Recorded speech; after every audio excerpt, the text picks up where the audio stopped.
بسم اللہ الرحمن الرحیم۔ میری آنکھوں سے مسلسل آنسو بہہ رہے تھے کہ مجھے لیڈی ڈاکٹر نے کیا بتا دیا تھا۔ میرے سامنے الٹرا ساؤنڈ کی رپورٹ پڑی تھی۔ لیڈی ڈاکٹر میری آنکھوں میں آنکھیں ڈال کر بولی، تمہیں کیوں ڈر لگتا ہے اپنی ساس اور شوہر سے؟ جب تمہیں اللہ تعالیٰ نے بیٹی دینے کا فیصلہ کیا ہے تو وہ کون ہوتے ہیں اس فیصلے پر اعتراض کرنے والے؟ خدا کے لیے مجھے یہ مت کہہ دینا کہ تمہارا شوہر تمہیں طلاق دے دے گا۔ ڈاکٹر شازیہ کی بات سن کر میری آنکھوں سے مزید آنسو نکلنے لگے۔ ڈاکٹر صاحبہ، آپ کو پتہ تو ہے کہ یہ پاکستانی معاشرہ ہے، یہاں پر لوگ عورت کو اس وقت تک قبول نہیں کرتے جب تک کہ وہ ان کے لیے بیٹا یعنی وارث نہ پیدا کر لے۔ ڈاکٹر شازیہ میری باتیں سن کر کسی سوچ میں گم ہو گئی تھی۔ ٹھیک ہے، تم فکر نہ کرو، بس تم جس دن آؤ گی تو اپنی ساس کو بھی لے آنا، شوہر کو بھی لانا، بیٹی ہوئی بھی تو میں سنبھالوں گی۔ ڈاکٹر شازیہ کی بات سن کر میں مزید بے چین ہو گئی تھی۔ ڈاکٹر صاحبہ میری ساس اور میرے شوہر کو نہیں جانتی۔ وہ لوگ بھی عجیب ہیں، ان کے ذہن ایسے ہیں کہ وہ کسی کی بات کبھی بھی نہیں سنتے۔ آپ کو ان کے ساتھ بحث کرنے کی ضرورت نہیں ہے، خواہ مخواہ آپ بھی پریشان ہو جائیں گی۔ اس سے اچھا کہ آپ مجھے یہ بچہ ضائع کرنے کی کوئی دوا دے دیں۔ میری بات سن کر ڈاکٹر شازیہ غصے میں آ گئی۔ میں نے کہا نا کہ جس دن تمہاری بیٹی پیدا ہوگی اسی دن میں کوئی نہ کوئی بندوبست کر لوں گی۔ تمہیں اس بات کی فکر کرنے کی ضرورت نہیں ہے، بس تم اپنی ساس اور شوہر کو ساتھ لے کر آنا، میں انہیں سمجھاؤں گی۔ ڈاکٹر شازیہ کی باتیں سن کر حوصلہ تو ملا تھا مجھے، مگر میں جانتی تھی کہ وہ کچھ نہیں کر سکیں گی۔ میری ساس تو بہت سخت عورت تھی۔ بیٹی کی پیدائش پر سنتے ہی انہوں نے میرے اوپر ظلم و ستم شروع کر دینے تھے، مگر ڈاکٹر شازیہ کا کہنا تھا کہ وہ سب کچھ سنبھال لیں گی۔ مجھے بھی ان پر بھروسہ کرنا تھا، کیونکہ شروع سے لے کر اب تک وہی مجھے چیک کر رہی تھی۔ میں گھر آئی تو بہت ڈر رہی تھی۔ میری ساس نے مجھ سے پہلا سوال یہی کیا، بیٹا ہوگا یا بیٹی؟ میں نے کہا مجھے نہیں پتا۔ میری لاپرواہی کے بارے میں سن کر میری ساس کو غصہ آ گیا۔ تجھے سب پتہ ہے، مجھے چکمہ دینے کی کوشش بھی مت کرنا، ورنہ میں تمہارے لیے اتنی مشکل کھڑی کر دوں گی کہ تم سوچ بھی نہیں سکتی۔ امی جان، واقعی مجھے نہیں پتا۔ ڈاکٹر صاحب نے کہا کہ یہ بات تو اسی دن پتہ چلے گی کہ آپ کے ہاں بیٹی ہے یا بیٹا۔ میں نے ڈاکٹر شازیہ کے الفاظ دہرا دیے تھے، پر میرا دل مارے ڈر کے کانپ رہا تھا۔ بالآخر وہ دن بھی آ گیا جس دن ہمارے گھر میں ایک ننھے مہمان نے آنا تھا۔ ہم لوگ ہسپتال جا رہے تھے۔ میری ساس نے مجھے پہلے کی تنبیہ کر دی، بولی کہ رک جاؤ، ابھی تو تم مٹک مٹک کر جا رہی ہو۔ میری ایک بات جان لو، اگر بیٹی ہوئی تو میں تمہیں زندہ نہیں چھوڑوں گی، بیٹا ہوا تو وہ ہمارے گھر ہی رہے گا، لیکن بیٹی ہوئی تو اس کی ذمہ داری تم ہی ہو۔ ہاں، اگر میرے بیٹے نے تمہیں طلاق دے دی تو بھی اس کی ذمہ دار میں نہیں۔ ساس کی صفاقی سن کر تو میں حیران رہ گئی تھی۔ میں سوچ بھی نہیں سکتی تھی کہ میرے ساتھ میری ساس اس قدر ظالم نکلے گی کہ وہ بیٹی کی پیدائش پر مجھے طلاق دلوانا چاہتی ہے۔ بہرحال اس وقت ہمیں اسپتال جانا تھا۔ ہم لوگ اسپتال پہنچے۔ ڈاکٹر شازیہ مجھے ایک الگ کمرے میں لے گئی، کہنے لگی کہ بس تم نے کسی سے ڈرنا نہیں ہے، جو بھی ہوگا میں دیکھ لوں گی۔ مجھے امید تو تھی کہ ڈاکٹر شازیہ میری ساس کو سمجھا لیں گی، مگر ایسا نہیں ہو سکا۔ جیسے ہی بچی کی پیدائش کا وقت قریب آیا، ڈاکٹر شازیہ مجھ سے کہنے لگی کہ مجھے معاف کر دو، مجھ سے بہت بڑی بھول ہو گئی۔ میرے ایک دوست اسپتال میں مجھے ضروری کام ہے، مجھے وہاں جانا پڑے گا۔ میں اپنی نرس کو سمجھا کر جا رہی ہوں، وہ تمہارا ساتھ دے گی، تم فکر نہ کرو۔ ڈاکٹر شازیہ کے جانے کے بعد ڈاکٹر انیلا اپنی ایک نرس کے ساتھ کمرے میں داخل ہو گئی تھی۔ میں انہیں اپنی ساری کہانی تو نہیں بتا سکتی تھی، ظاہر ہے ایک عورت اپنی ذاتی باتیں ہر ایک سے تو نہیں کر سکتی۔ ان کے ساتھ میری ساس بھی کمرے میں داخل ہو گئی۔ میری ساس نے آتے ہی شور مچا دیا، ڈاکٹر صاحبہ ذرا چیک تو کریں کہ میری بہو کے پیٹ میں بیٹا ہے یا بیٹی ہے۔ ارے ابھی تک آپ کو یہ نہیں پتا کہ آپ کی بہو کے یہاں بیٹا پیدا ہوگا یا بیٹی؟ یہ باتیں تو 3-4 ماہ بعد ہی پتہ چل جاتی ہیں۔ ڈاکٹر انیلا کے منہ سے یہ سننا تھا کہ میری سانس پھٹ پڑی، مگر ڈاکٹر شازیہ تو کہہ رہی تھی کہ ابھی تک کچھ نہیں پتا، بیٹا ہوگا یا بیٹی تو کیا ہوا، ہم ابھی چیک کر لیں گے۔ لیکن آپ اتنی کیوں دلچسپی لے رہی ہیں، بیٹا ہو یا بیٹی؟ ہوتے تو دونوں ہی آپ کے وجود کا حصہ ہیں۔ دیکھو ڈاکٹر صاحبہ، مجھے تم سبق نہ پڑھاؤ، بس یہ بتاؤ کہ ہمارے یہاں بیٹا پیدا ہوگا یا بیٹی، تاکہ ہم اسی حساب سے چلیں۔ ڈاکٹر نبیلہ سمجھ نہیں پائی تھی کہ میری ساس کیا کہنا چاہ رہی ہے۔ انہوں نے کہا کہ یہ سب جاننے کے لیے ہمیں الٹرا ساؤنڈ کرنا پڑے گا۔ اب اسی وقت ہم الٹرا ساؤنڈ نہیں کر سکتے، ہاں البتہ تھوڑی دیر تک آپ کو بتا سکتے ہیں کہ آپ کے یہاں بیٹا پیدا ہوگا یا بیٹی۔ میری ساجی سن کر مطمئن ہو کر کمرے سے باہر چلی گئی۔ میں نے ڈاکٹر نبیلہ کو بتانے کی کوشش کی کہ وہ میری ساس کو اس بارے میں کچھ بھی نہ بتائے، ورنہ میری زندگی جہنم بن جائے گی۔ مگر ڈاکٹر نبیلہ کے ذہن پر تو پتہ نہیں کیا بھوت سوار تھا۔ کہنے لگی کہ آپ کی ساس کو ابھی تک ڈاکٹر شازیہ نے یہ بھی نہیں بتایا کہ آپ کے یہاں بیٹا پیدا ہوگا یا بیٹی۔ میں نے ڈاکٹر شازیہ کے بارے میں ڈاکٹر نبیلہ کو کچھ بھی نہیں بتایا، بس اپنی ساس کے بارے میں آغاز ضرور کیا تھا۔ میری بات سنیں ڈاکٹر صاحبہ، میں نے ڈاکٹر انیلا کو مخاطب کر کے کہا۔ اس نے میری بات کا دھیان نہیں دیا، بولی کہ یہ تو آپ کے گھر والوں کا حق ہے، ان کو پتہ ہونا چاہیے کہ آپ کے یہاں بیٹا ہوگا یا بیٹی، تاکہ اسی حساب سے وہ کپڑے وغیرہ بنا سکیں۔ مختلف خاندانوں کے مختلف رواج ہوتے ہیں۔ ڈاکٹر انیلا کو یہ بات نہیں پتہ تھی کہ میری زندگی میں کیا چل رہا ہے۔ میری ساس کتنی سخت ہے۔ انہوں نے نرس کو بھیج کر میری ساس کو اطلاع کر دی کہ ان کے یہاں بیٹی پیدا ہوگی۔ بس یہ سننا تھا کہ میری ساس آگ بگولا ہو گئی۔ انہوں نے کمرے کے دروازے پر دستک دی تھی۔ ڈاکٹر نیلا نے کمرے کا دروازہ کھولا تو سامنے میری ساس آگ بگولا ہوئے کھڑی تھی۔ کیا بات ہے، آپ یہاں کیوں کھڑی ہیں؟ ڈاکٹر نیلا نے میری ساس سے پوچھا تو انہوں نے کوئی جواب دینے کی بجائے ڈاکٹر انیلا کو دھکے دے کر کمرے سے باہر نکال دیا اور پھر کمرے کے دروازے کو اندر سے کنڈی لگا دی تھی۔ میں تو سوچ بھی نہیں سکتی تھی کہ میری ساس اس قدر بدتمیز نکلے گی۔ ڈاکٹر انیلا پیر سے دروازہ پیٹنے لگی، مگر میری ساس نے کمرے کا دروازہ نہیں کھولا، بلکہ یہ میرے کمرے میں آ گئی۔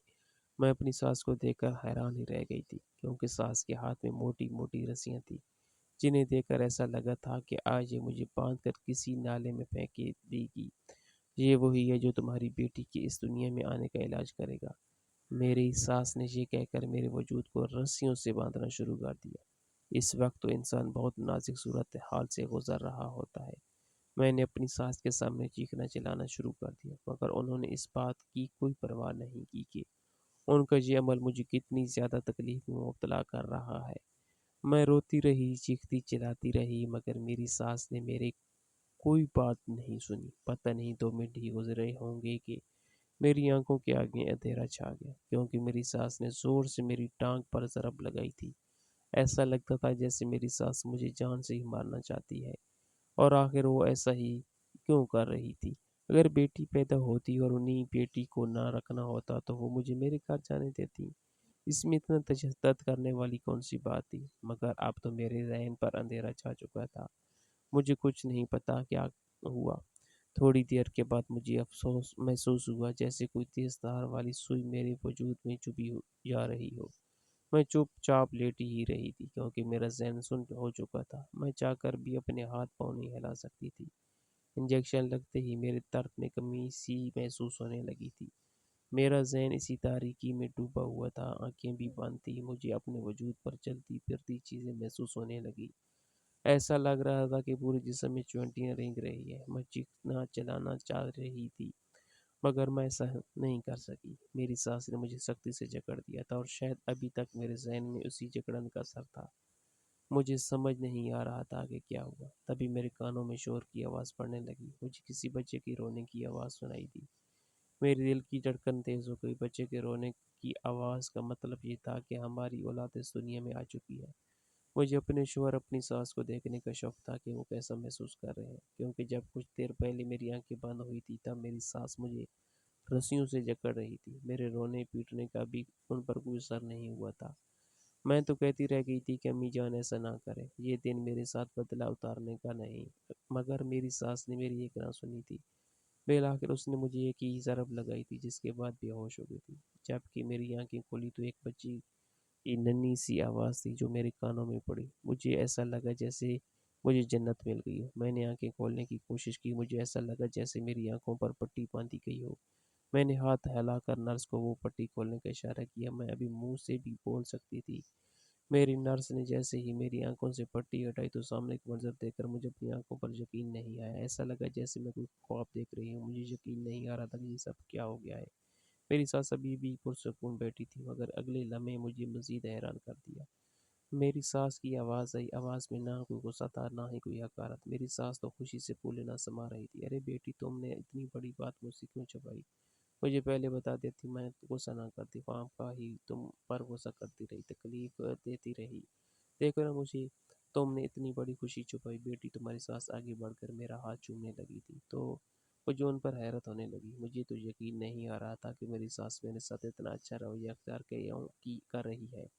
کمرے میں میرا شوہر بھی موجود تھا۔ میرے شوہر نے مسکراتے ہوئے میری طرف دیکھا۔ میری تو خیر تھی، مگر ابھی میں پریشان تھی۔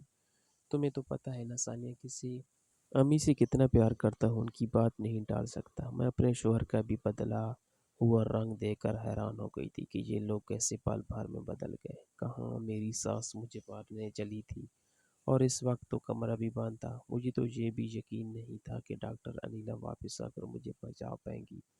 مجھے تو اس بات پر بھی کوئی یقین نہیں تھا کہ مجھے یہاں سے نکالا جائے گا، مگر اب مجھے یہ دیکھ کر حیرت ہو رہی تھی کہ میری ساس اور میرا شوہر دونوں ہی خوش تھے۔ انہیں دیکھ کر میں نے آنکھیں پھاڑے ان کی طرف حیرت سے دیکھا تھا۔ ایسے کیا دیکھ رہی ہو ثانیہ؟ ہم تمہاری خوشی میں بہت خوش ہیں۔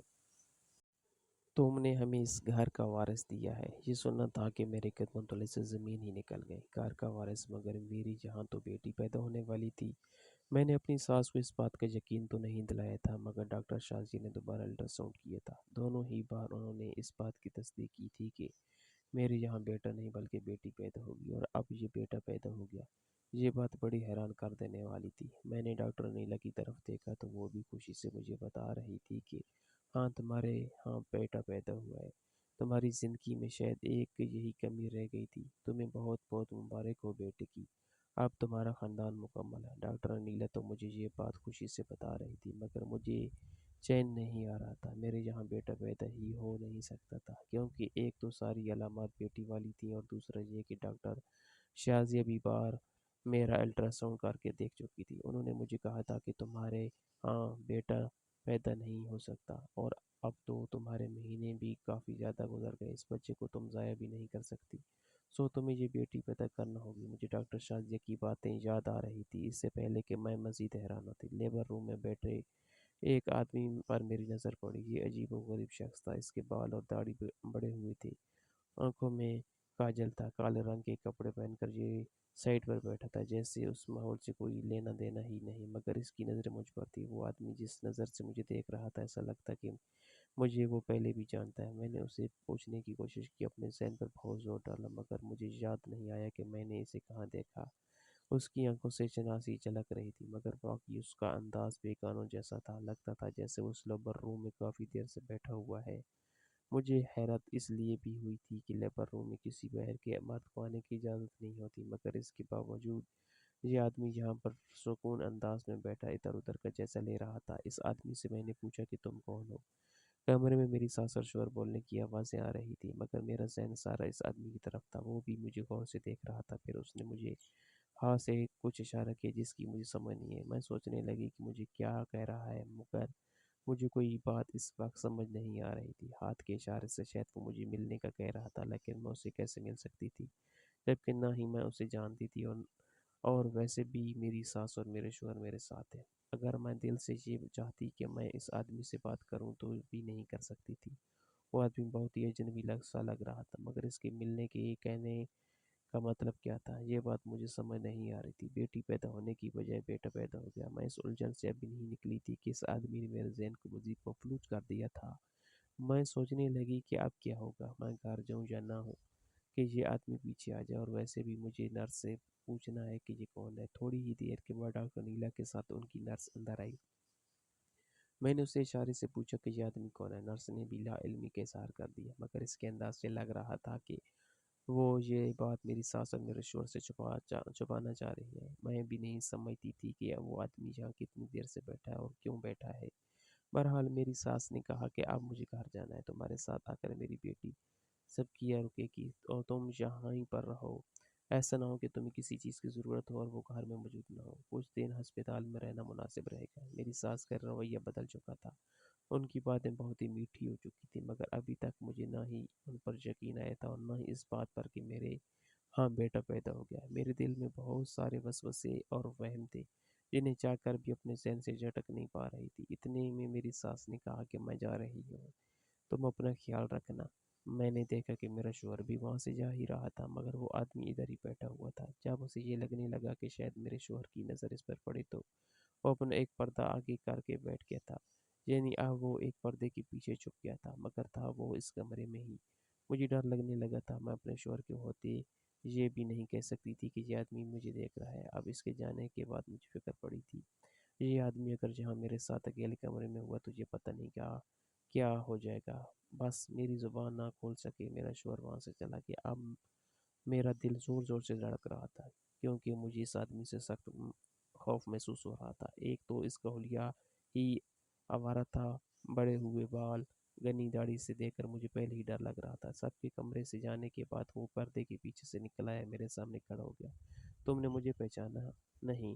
نہیں نہیں، میں نہیں پہچانا، میں نے نظریں جھکا کر بولی تھی۔ مجھے اس سے بہت خوف آ رہا تھا۔ چلو ٹھیک ہے، میں رات کو آؤں گا، اور اگر تمہارے کمرے میں کوئی اور ہوا تو اسے نکال دینا۔ اگر تم نے ایسا نہیں کیا تو تم پچھتاؤ گی، ساری عمر پچھتاؤ۔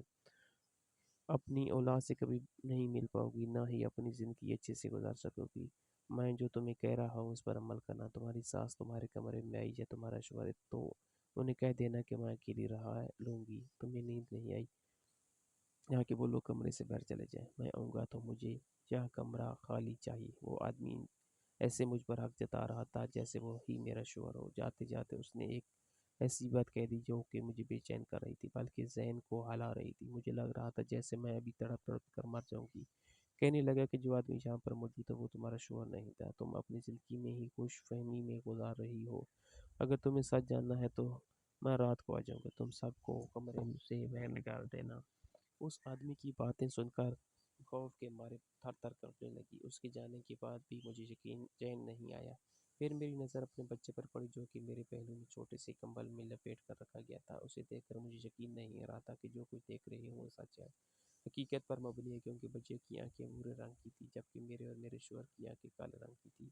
ہلکے بھورے رنگ کی آنکھیں والا بچہ میرا طرح مسکرا کر دیکھ رہا تھا۔ وہ بچہ مجھے ایسے محسوس کر رہا تھا جیسے یہ مجھے پہلے سے جانتا ہو۔ میرے دل میں بہت ساری باتیں آ رہی تھیں، مگر میں خاموش رہی تھی۔ شام کے تقریباً 7-8 بجے کے درمیان میرے کمرے کا دروازہ کھلا۔ میری ساس اور میرا شوہر کمرے میں داخل ہوئے۔ ان کے ہاتھ میں بہت سارے پھل فروٹ اور کیک وغیرہ تھے۔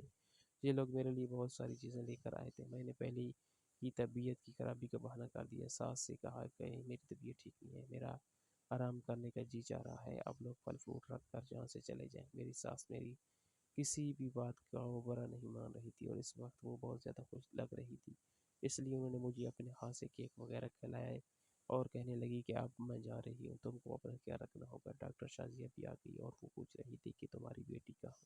میں نے اسے کہا کہ میری بہو کے یہاں بیٹی نہیں بیٹا پیدا ہوا ہے، تو وہ بھی ہکا بکا رہ گئی۔ ساس کی بات سن کر مجھے یقین آ گیا تھا کہ ڈاکٹر صاحبہ نے جو بھی پوچھا ہے وہ بالکل صحیح پوچھا ہے۔ ان کو بھی پتہ تھا کہ میرے یہاں بیٹی پیدا ہوگی، پھر ایسا کیسے ہو سکتا ہے کہ میرے یہاں بیٹا پیدا ہو گیا؟ میری ساس تو مجھے رسیوں سے باندھ رہی تھی، پھر وہ سب کہاں گیا؟ خیر کافی ساری چیزیں تھیں جو کہ اب میرے ذہن پر اشکار ہو رہی تھی، اور تھوڑی ہی دیر کے بعد ایک شخص بھی آنے والا تھا جو مجھے حقیقت سے اشکار کرنے والا تھا۔ بالآخر میں نے اپنی ساس اور شوہر کو کمرے سے بھیج دیا، کہا کہ مجھے فی الحال نیند آ رہی ہے، آرام کرنا چاہتی ہوں۔ میری ساس نے بغیر کسی چوں چرا کے کمرہ خالی کر دیا۔ میں اکیلی رہ گئی۔ 10 منٹ گزرے ہوں گے کہ کمرے کا دروازہ کھلا تو وہ آدمی اندر داخل ہوا، مگر وہ اکیلا نہیں، اس کے ساتھ ایک لڑکی بھی تھی جسے دیکھ کر میں دنگ رہ گئی تھی۔ اب مجھے کسی قسم کے سوال کے جواب کی ضرورت نہیں رہی تھی۔ ان لوگوں نے بھی مجھے اسٹریچر پر ڈالا تو میں نے کوئی چوں چرا نہیں کی، بلکہ میں بس اپنی آنکھیں موند لے رہی تھی، کیونکہ مجھے بانو پر بھروسہ تھا۔ بانو کے بارے میں بتانے سے پہلے وہ بتاؤں گی جو میرے ساتھ اس کے بعد جو یہ لوگ اسٹریچر پر ڈال کر باہر کھڑی ایمبولینس میں لے گئے تھے۔ ایمبولینس نہ جانے کتنی دیر وہاں رکی، میرا انتظار کر رہی تھی۔ ہم لوگ گاڑی میں بیٹھے تھے۔ میں نے ان سے پوچھا کہ تم لوگ کیسے اور کب آئے؟ تب مجھے شاہ روز نے بھی اپنی اصلی چہرہ دکھایا۔ پہلے وہ داڑھی کا جل سرمے کی وجہ سے مجھ سے پہچانا نہیں جا رہا تھا۔ ویسے بھی اس بات کو تقریباً 6 سال گزر گئے تھے۔ شہروز اور ہم لوگ ایک ہی گھر میں رہتے تھے۔ شہروز میرے چچا کا بیٹا تھا، بانو میری چچی کی بیٹی تھی۔ ہم سب ایک گھر میں ہی رہتے تھے۔ میری منگنی شہروز سے ہو چکی تھی۔ ابا کا اور چچا کا زمینوں کا لڑائی جھگڑا ہمارے رشتوں کو توڑنے کا سبب بنا۔ میری اور شہروز کی خوشیاں خاندانی دشمنی کی نظر ہو گئی۔ بس میری شادی کہیں اور کر دی گئی۔ ابا ہم سب کو لے کر کراچی آ گیا۔ میں تو بس روتی تڑپتی رہ گئی۔ ابا نے جو کیا میں نے بھی کبھی نہیں سوچا کہ میری شادی ایک ایسے ان پڑھ جاہل گھرانے میں ہوگی جہاں بیٹیوں کی پیدائش کو جرم سمجھا جاتا ہے۔ ابا تو اپنے بھائی سے بچھڑنے کے 1 سال بعد بھی اس دنیا سے گزر گئے۔ میرے سسرال والوں کو مزید شہ مل گئی۔ وہ ظالم سے ظالم ترین ہوتے چلے گئے۔ میری زندگی بھی بدتر ہوتی گئی۔